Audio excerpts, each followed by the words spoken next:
Hello, welcome to Papa Nick's Music. I am, as always, your host, Papa Nick Lewis, although you may not recognize me this week. Like Charlie Brown, I had a little trouble with the scissors.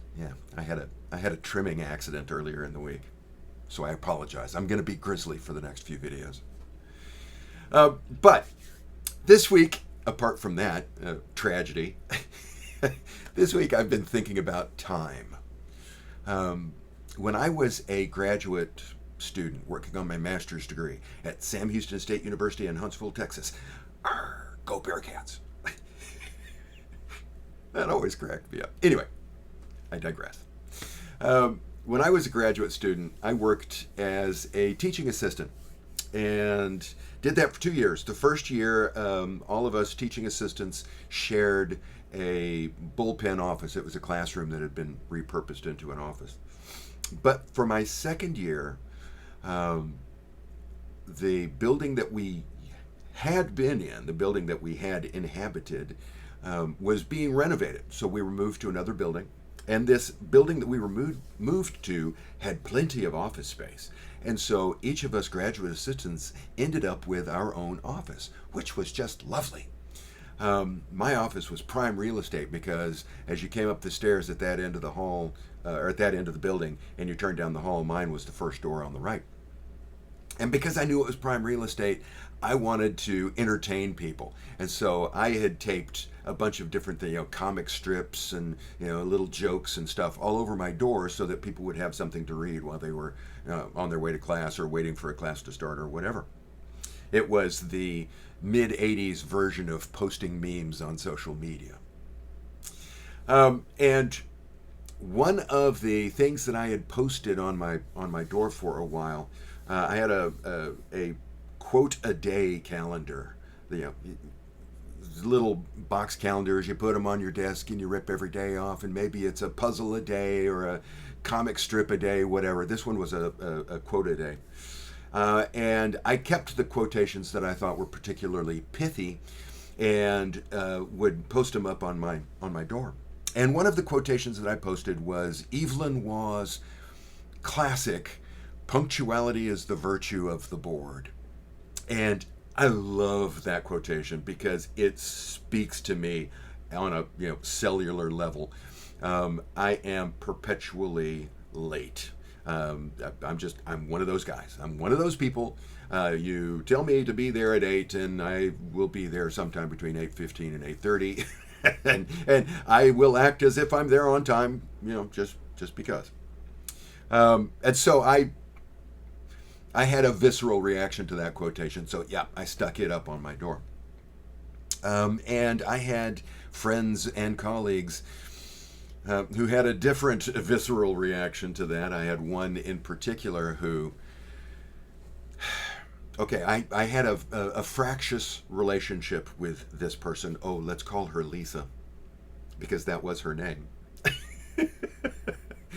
To give you an example of how fractious our relationship was, the semester before, I was walking down the hall on my way to the class that I was about to teach, and I was wearing a shirt and tie and a pair of slacks and my high-top black Converse tennis shoes.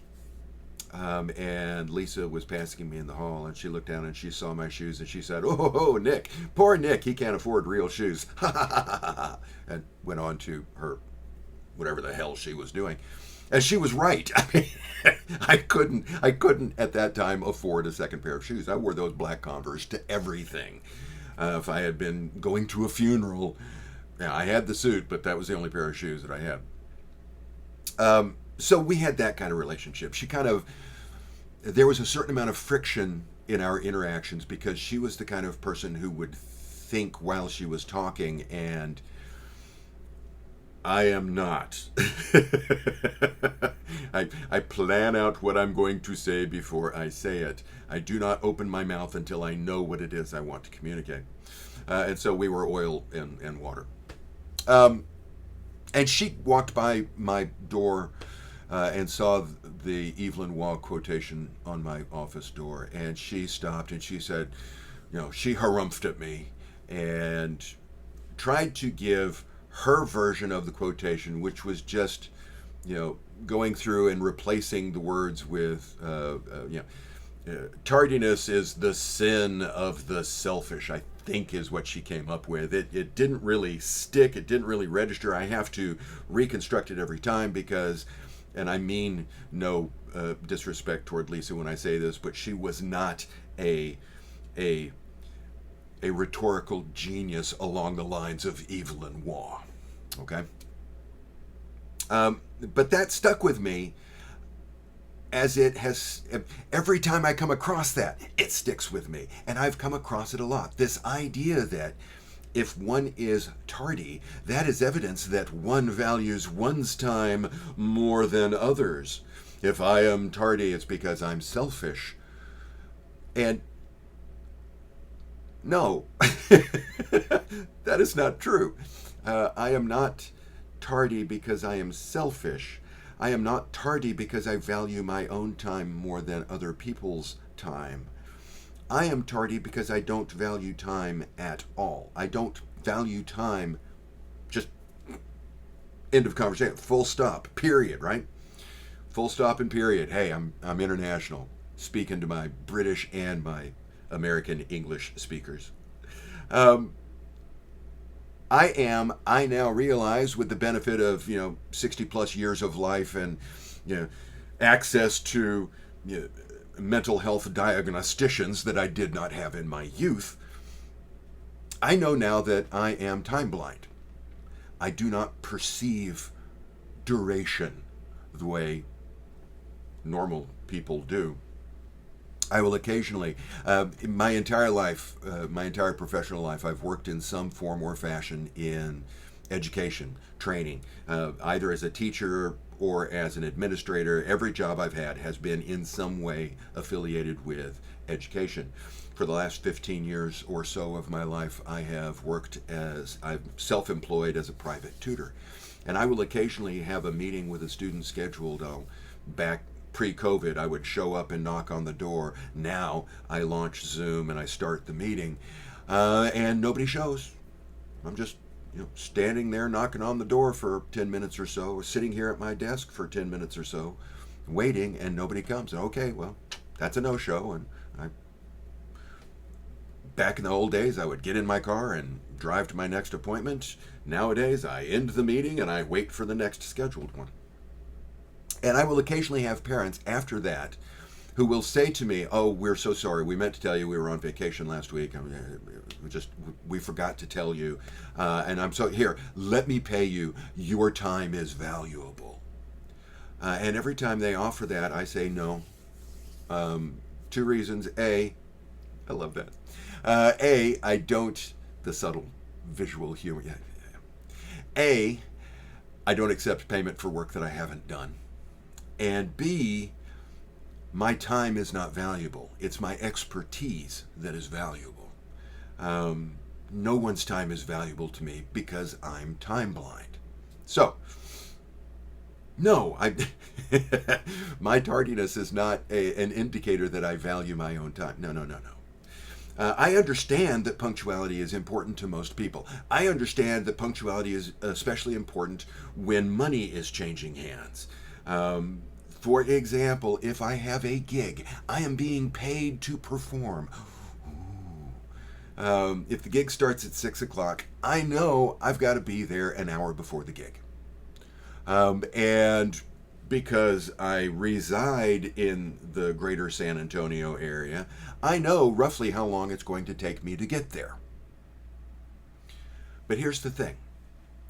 In the back of my mind, I'm thinking, okay, I need to be there an hour early because I need to account for at least 40 to 45 minutes of setup time and then 15 to 20 minutes for sound check, setting my levels.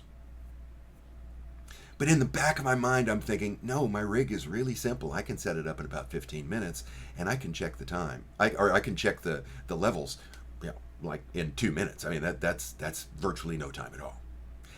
I know this in my head. It may not be accurate, but that's what my head tells me. And so that's what I operate under. And so even though I'm thinking, okay, I need to be there an hour early, in the back of my mind, I've got a little voice that says, well, actually, no, you need to be there about 20 minutes early. which is making it that much harder for me to get there an hour early. And getting there an hour early is the more accurate thing, because even though I think it's going to take me 15, 20 minutes to set up, all it takes is one faulty cable, and now it's at least 45 minutes for me to set up. And that's not even counting the drive time, right? I'm thinking right now specifically of a venue that I know of, that I have played at before, that in my mind, that is a 20-minute drive. On any given day, though, it will probably take me anywhere from 30, 35, maybe even 40 minutes to get there, depending on how much traffic there is on the main artery between my home and that venue. But in my brain, it's a 20-minute drive. So I've had to compensate for this by doubling any given time measurement, right? So if I think it's going to take me 15 minutes to set up, I plan for a minimum of 30. If I think that the sound check is only going to take me a couple of minutes, then I plan on 5 to 10, which is why I plan on arriving an hour early. Back of my mind, I think that's going to give me plenty of time to sit and have a beer before the show starts. But regardless, I have to do that. I have to give myself that much extra time simply because I can't accurately determine how much time each individual part of that setup process takes.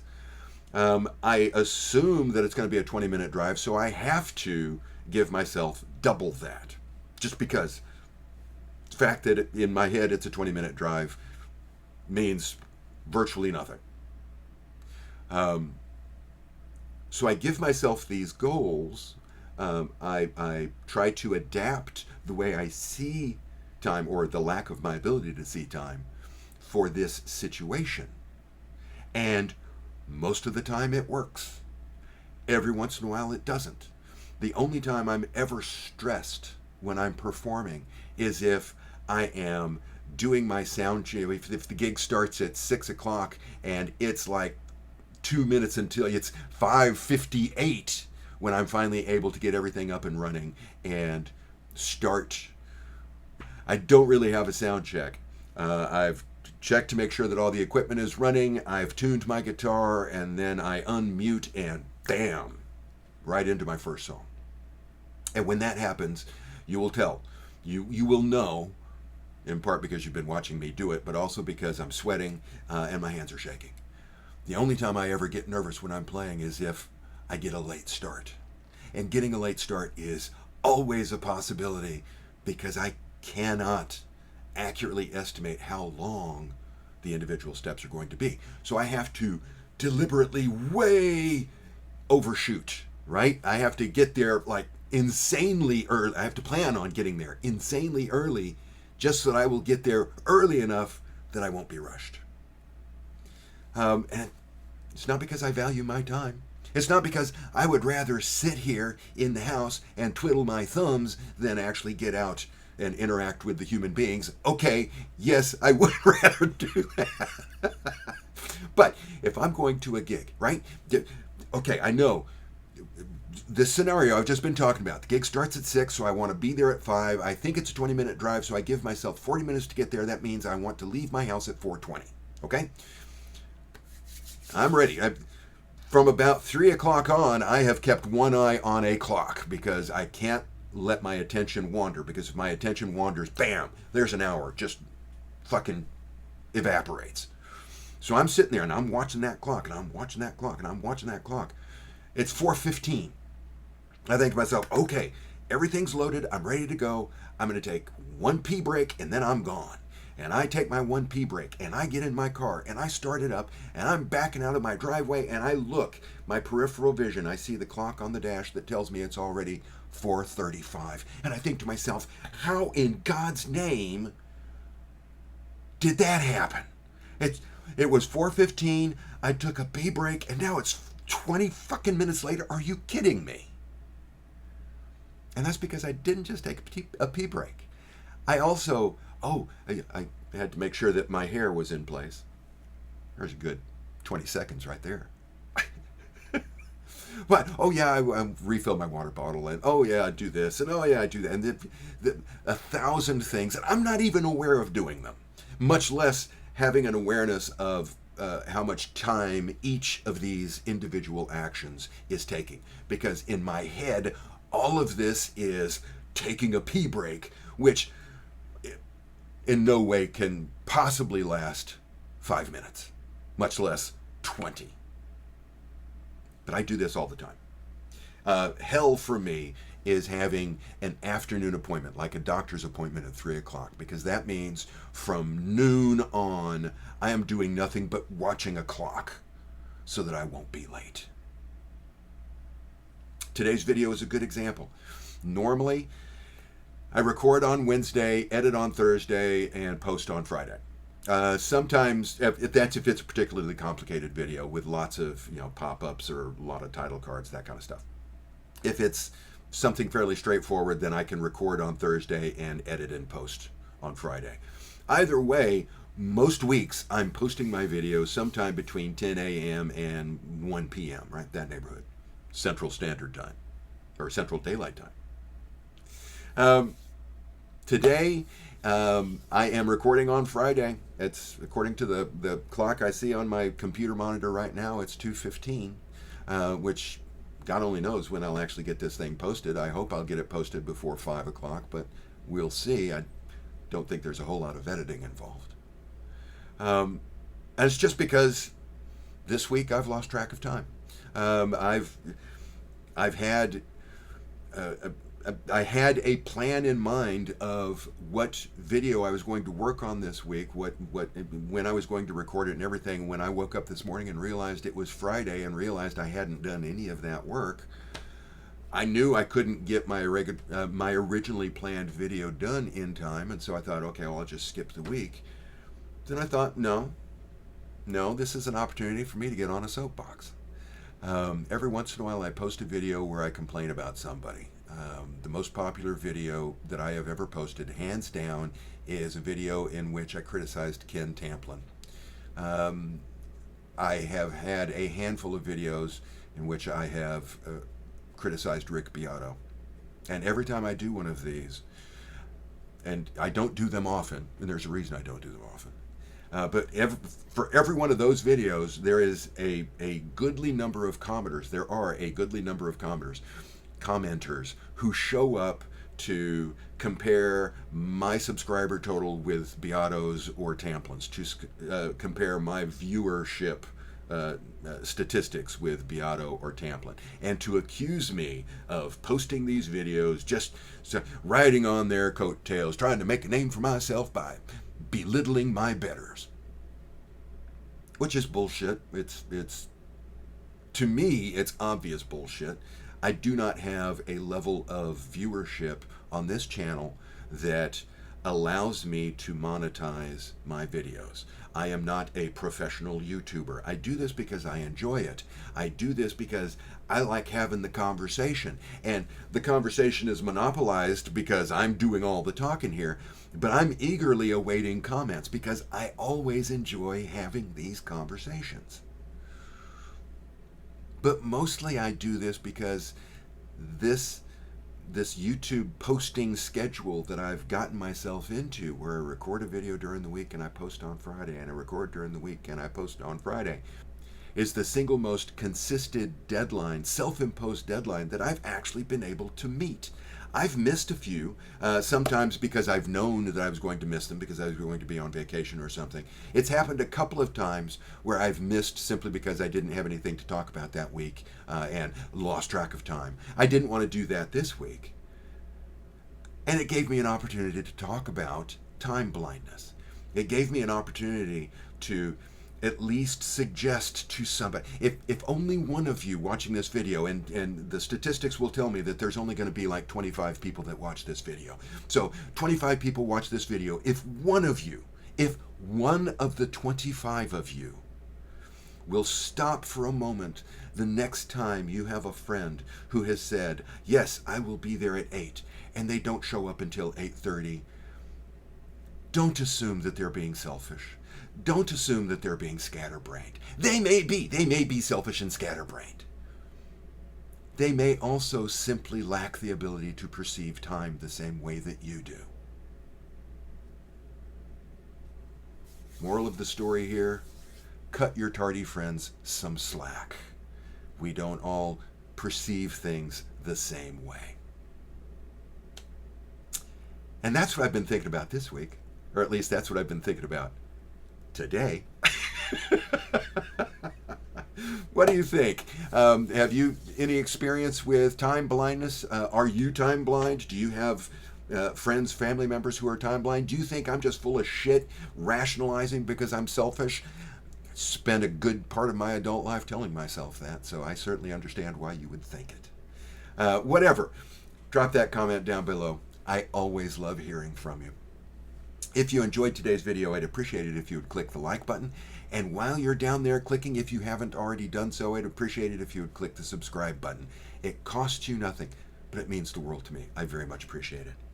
Thanks again for hanging out with me today, and I hope that the rest of your day is satisfying. See you soon.